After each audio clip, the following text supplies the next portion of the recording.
Hello, this is Don Hall. This is at Don Hall Works YouTube channel, and this video is about Raku. Around me is a lot of pieces from a recent firing we did, and I'm going to take you through the whole process from explain to you how they were glazed, how they were fired, how they were reduced, and we're going to look at all these different techniques. Everything you see here, and even the ones behind me, were all created with underglaze and 3 different glazes. Real simple glazes. I'm going to give you the formulas. We're going to see some clear crackle, and this one is clear crackle too. This box looks totally different.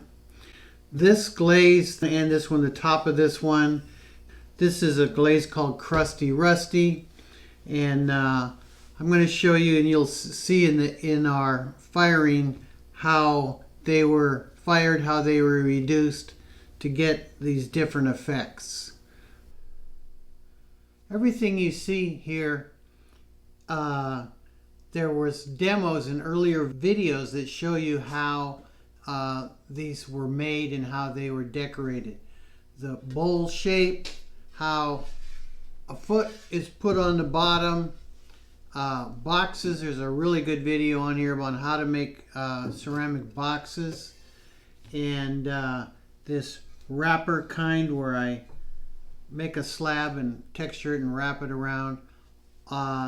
There's videos on my channel on how to, step by step, how to make every one of these things, so search them out. When I mix up my glazes, I always wear a mask. I'm not going to wear one today because I'm not going to mix anything up, but be sure you wear a mask and don't breathe the dust while you're mixing up glazes. My base glaze is 80-20. It's only has 2 ingredients. It's 80% Gersley borate and 20% nepheline cyanide. You can buy these in large containers if you want. I get them in like 50, 100 pound sack. And probably costs about the same as, a pint of glaze you can buy at your hardware store, at your ceramic supply shop. But anyway, it's only those 2 ingredients. Paul Soldner invented this glaze years ago, and I've been using it for years. It's simple, seems to work for what I do. So what I do is I use a scale, and I'll measure out 80 parts of Gersley borate, put it in a bucket, mix up 20%, or put 20% nepheline cyanide in here, pour that in, then add a little water, and I mix it up with this drill with a paint stirrer on the top. I got this at a paint store, and works really quickly.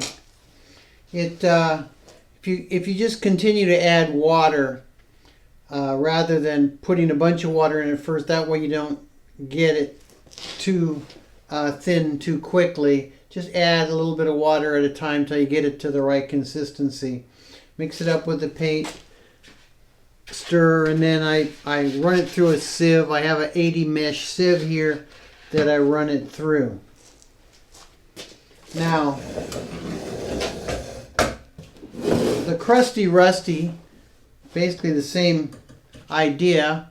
It has a little bit of a different formula. It has 80% Gersley borate again, but it has 20% bone ash. And then for the coloring, you add about 5% copper carbonate and about 2.5% of cobalt. Now, you can mess with those different amounts of the oxides. I like to use also black copper oxide instead of carbon carbonate. And it just acts a little different, and you can have fun playing with the different ones. For what we're calling the blue glaze, it's actually just the same thing. It's 80-20 and has 3.5% black copper oxide added to it, and about 0.75% cobalt to it.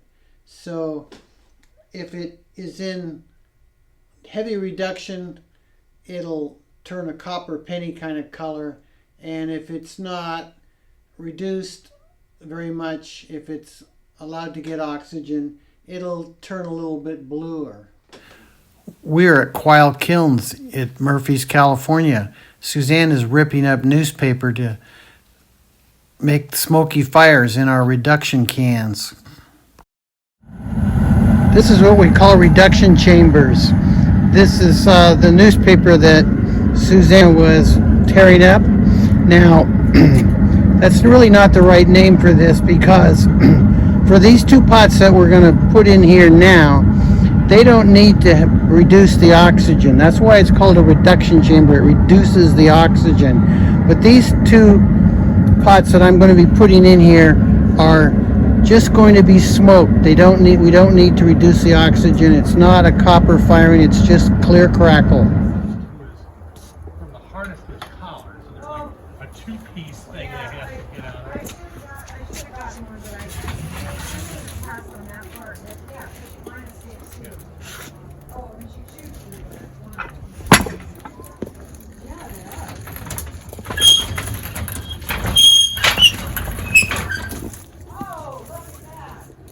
So there's no rush on this.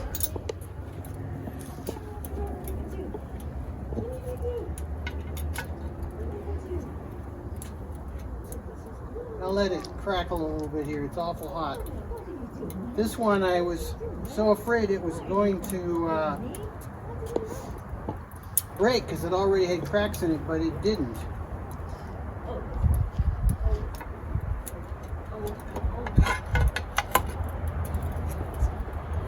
This has porcelain over bisque, over underglaze, over clear crack at the top.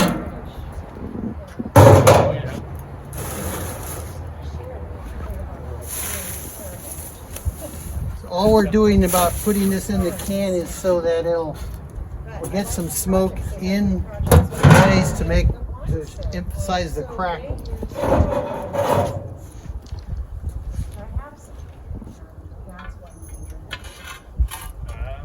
See, I'm not in a hurry to do this. It can take its time.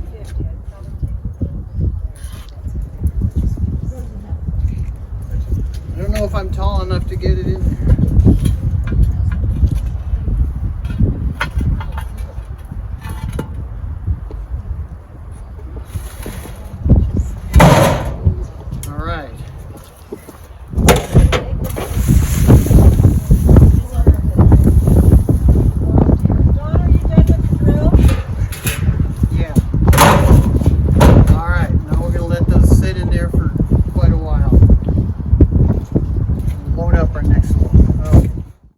The two pieces cooled down and cleaned up.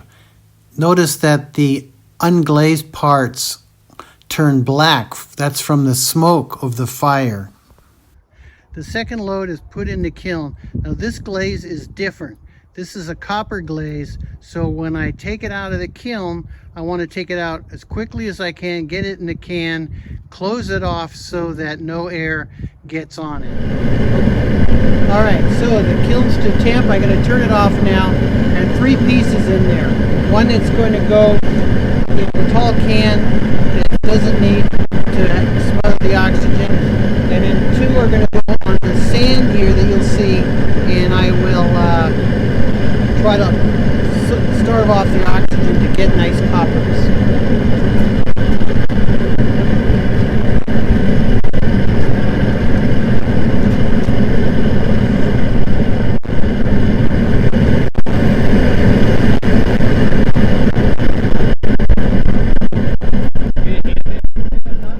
No thanks.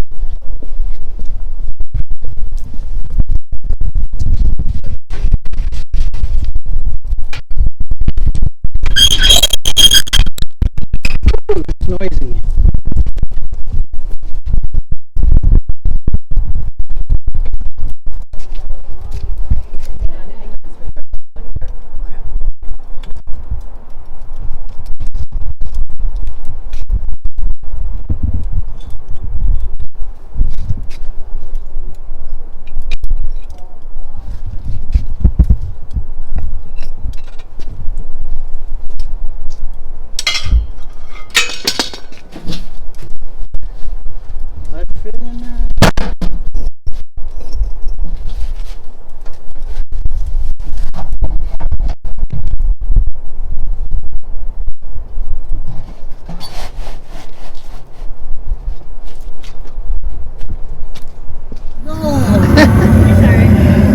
here's the crusty rusty right out of the can, and you can see that it's the flat copper glaze matte finish, and one on the right will clean up.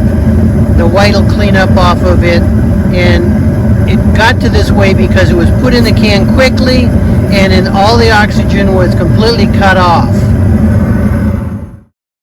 These two were taken directly out of the kiln and placed in a reduced oxygen atmosphere.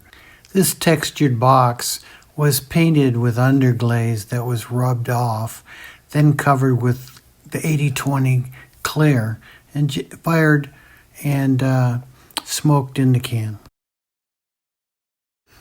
If you enjoyed this video, please think about subscribing.